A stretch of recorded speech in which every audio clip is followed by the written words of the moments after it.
నమస్తే people, welcome to అనష్రాస్ kitchen. ఈరోజు మన ఛానల్లో గుంత పొంగనాలు ఎలా తయారు చేయాలో చూద్దాం.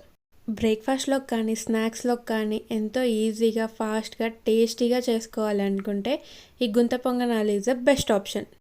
సింపుల్గా టేస్టీగా ఉండే ఈ గుంత పొంగనాలు ఎలా తయారు చేయాలో మన ఛానల్లో చూద్దాం పదండి. ముందుగా ఒక గిన్నె తీసుకొని దాంట్లో ఒక 2 కప్స్ దోశ పిండి వేసుకోవాలి.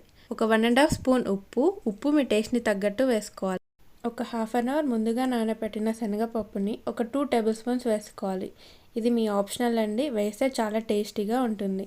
1/2 టీ స్పూన్ పసుపు, ఒక చిన్న ఆనియన్ ఇలా సన్నగా చాప్ చేసుకొని వేసుకోవాలి. ఒక 3 పచ్చిమిర్చి ఇలా సన్నగా కట్ చేసుకొని వేసుకోవాలి.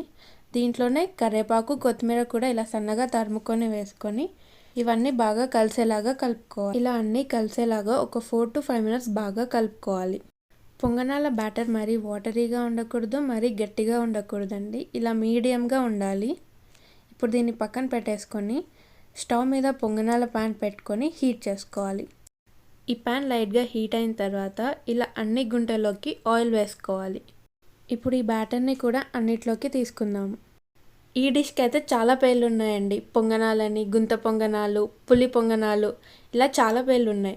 మీరేమని పిలుస్తారో కింద కామెంట్ సెక్షన్లో కామెంట్ చేయండి. ఇలా అన్ని గుంటల్లోకి ఈక్వల్గా స్ప్రెడ్ అయ్యేలాగా వేసుకున్న తర్వాత పైనుంచి ఆయిల్ వేసుకున్న తర్వాత మూతను క్లోజ్ చేసుకొని 2 to 3 minutes బాగా కుక్ చేసుకోవాలి. స్టవ్ మీడియం ఫ్లేమ్లో పెట్టుకొని ఒక 2 to 3 minutes బాగా కుక్ చేసుకోవాలి.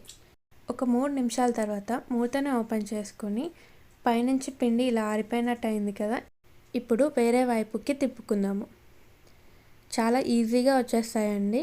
ఇలా రెండో వైపు కూడా ఈక్వల్గా కాల్చుకోవాలి.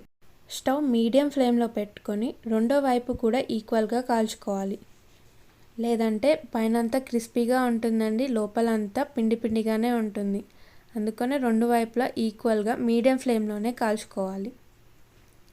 ఇలా రెండు వైపుగా తిప్పిన తర్వాత పైనుంచి కొంచెం ఆయిల్ వేసుకొని మూతను క్లోజ్ చేసుకొని ఒక 2 to 3 minutes ఉడికించుకోవాలి. ఇలా ఒక 3 నిమిషాల తర్వాత మూతను తీసి చూసారు కదా ఎంత చక్కగా ఉడికాయో. నైఫ్తో కానీ టూత్ పిక్తో కానీ ఇలా గుచ్చి చూస్తే నీట్గా క్లియర్గా వచ్చిందంటే లోపల కూడా ఉడికినట్టే.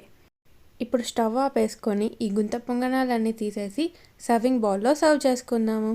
ఎంతో ఫాస్ట్గా, టేస్టీగా, హెల్తీగా ఉండే గుంత పొంగనాలు రెడీ అయిపోయాయి. ఇలా వేడివేడి గుంత పొంగనాల్లో కొబ్బరి చట్నీ, కారం పొడి అద్దుకొని తింటే అద్రిపోతుందండి. ఎలా ఉంది, నచ్చిందా? అయితే మీరు కూడా ఒకసారి మీ ఇంట్లో ట్రై చేసి ఎలా ఉందో మా కమెంట్ సెక్షన్లో కామెంట్ చేయండి. మీలో చాలామంది వీడియో చూస్తున్నారు కానీ సబ్స్క్రైబ్ చేసుకోవట్లేదండి. Please like, share and subscribe. అలానే కిందున్న గంటని గట్టిగా కొట్టేయండి.